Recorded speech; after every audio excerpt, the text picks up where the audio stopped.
July of 1962 was the Cuban Missile Crisis. The CIA spy plane took aerial pictures of the bases where the missiles were being built. Kennedy was quick to act, so he decided to conduct a secret meeting with his appointed officials to decide what to do.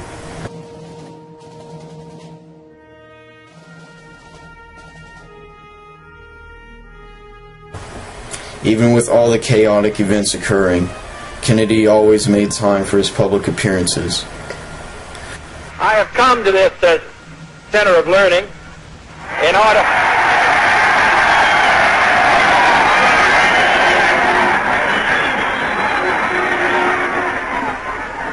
to come back to my college, Yale.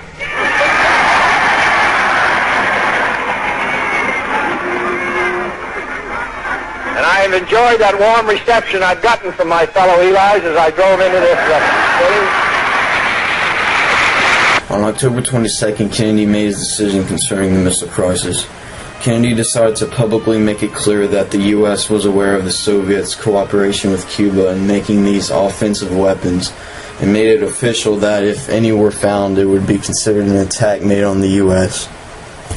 Acting, therefore, in the defense of our own security and of the entire Western Hemisphere, and under the authority entrusted to me by the Constitution, as endorsed by the resolution of the Congress, I have directed that the following initial steps be taken immediately. To halt this offensive buildup, a strict quarantine on all offensive military equipment under shipment to Cuba is being initiated. All ships of any kind bound to Cuba, from whatever nation or port, will, if found to contain cargoes of offensive weapons, be turned back. This quarantine will be extended, if needed, to other types of cargo and carriers. It shall be the policy of this nation to regard any nuclear missile launched from Cuba against any nation in the Western Hemisphere as an attack by the Soviet Union on the United States, requiring a full retaliatory response upon the Soviet Union. I call upon Chairman Khrushchev to halt and eliminate this clandestine, reckless, and provocative threat to world peace. Let no one doubt that this is a difficult and dangerous effort on which we have set out. No one can foresee precisely what course it will take, or what costs or casualties will be incurred. The cost of freedom is always high, but Americans have always paid it. And one path we shall never choose. That is the path of surrender. After a while, Russia ordered the missiles to be removed. Kennedy was successful in his attempts at preventing the development of the weapons from becoming more of a threat.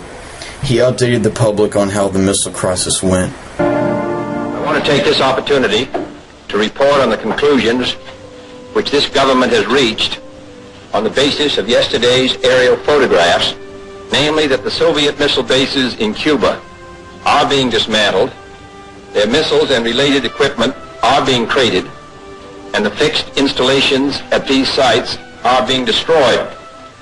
The United States intends to follow closely the completion of this work through a variety of means, including aerial surveillance, until such time as an equally satisfactory international means of verification is effective. The continuation of these measures in air and sea is in keeping with our pledge to secure their withdrawal or elimination from this hemisphere, and it is in keeping with the exchange of letters with Chairman Khrushchev of October 27th and 28th. We will continue to keep the American people informed on this vital matter. President JFK had a good sense of humor which made many people entertained during his public entrances. You have said, and I think more than once, that heads of government should not go to the summit to negotiate agreements, but only to approve agreements negotiated at a lower level. Now it's being said and written that you're going to eat those words and go to a summit without any agreement at a lower level. Has your position changed, sir? Well, I'm going to have a dinner for all the people who've written it, and we'll see who eats what. President, the Democratic platform in which you ran for election promises to work for equal rights for women, including equal pay. Now, you have made efforts on behalf of others. What have you done for the women according to the promises of the platform? Well, I'm sure we haven't done enough, and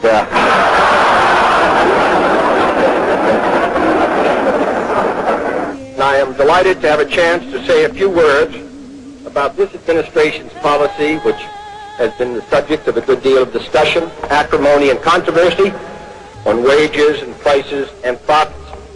Now, I know there are some people who say that this isn't any business of the President of the United States, and and who believe that the President of the United States should be the honorary chairman of a great fraternal organization and confine himself to ceremonial functions. But that isn't what the Constitution says. And I did not run for President of the United States to fulfill that office in that way. Harry Truman once said there are 14 or 15 million Americans who have the resources to have representatives in Washington to protect their interests. And that the interests of the great mass of the other people, 150 or 60 million, is the responsibility of the President of the United States, and I propose to fulfill it. In 1963, Germany was very vulnerable due to the Berlin Wall and Soviet aggression in the East. Kennedy decided to visit West Berlin and gave a public speech assuring American commitment to Germany and criticizing the communism in the world. In his speech, he used his second famous phrase, Ich bin ein Berliner, which means I am a citizen of Berlin.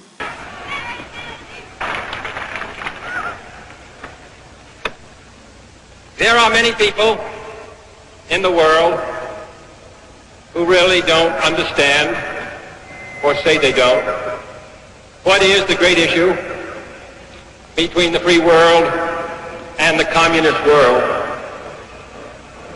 Let them come to Berlin.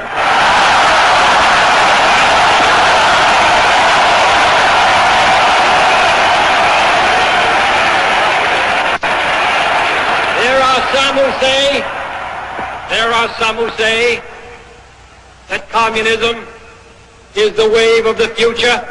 Let them come to Berlin.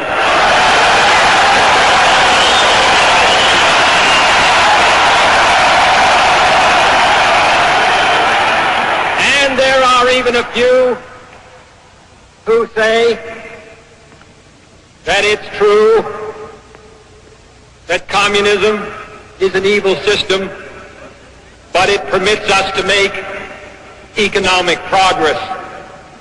Lass sie nach Berlin kommen. Let them come.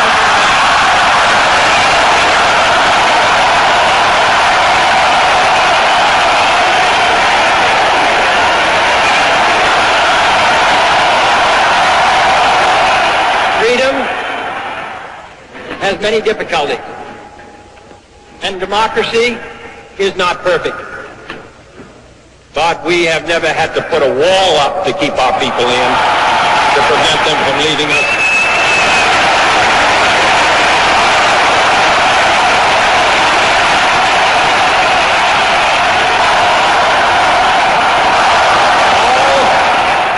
All free men, wherever they may live, are citizens of Berlin. And therefore, as a free man, I take pride in the words, Ich bin ein Berliner.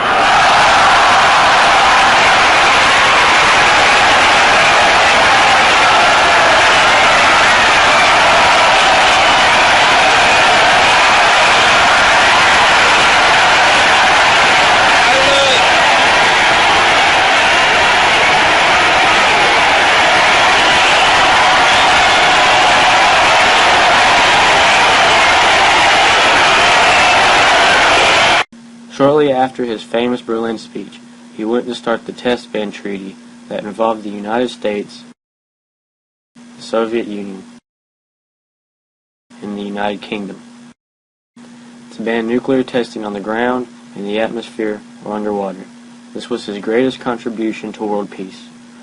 With all of Kennedy's accomplishments and knowledge, people became bewildered at the fact that Kennedy was such a young man or such an important position in the world. He had the experience and knowledge to know how to do it, and he had the energy to actually do it. Kennedy died in 1963. He had 3 years of presidential experience. Nowadays you can find JFK blowing up zombies from the Pentagon. In the Navy for years, never tasted anything that fishy. Forgive one's enemies, but never, ever forget their names. I seem to have no more rounds. East of Boston. Do I look like a guy with a foot fetish? Take that, skinny. M to the A to the D. That's a wicked digger. I am always man. Calm your liver, Mr. Wiggles. Good old-fashioned Irish beatdown. Now is the time for action. Ich bin ein Berliner. Well, I suppose I'm prejudiced, but I must say that I found it to be a wonderful job. I suppose I had good luck. I came out of the Navy in 1945 and then ran for Congress in 46 and served there for 3 terms and then came to the Senate. I think it offers a tremendous opportunity for anyone, so that I'm enthusiastic about my work, and I think and I hope to continue it, but of course no one can tell in this business how long you're going to survive. Kennedy, Kennedy, Kennedy, Kennedy, Kennedy, Kennedy, Kennedy, Kennedy, Kennedy, Kennedy. Do you want a man for president who's seasoned through and through, but not so doggone seasoned that he won't try something new? A man who's old enough to know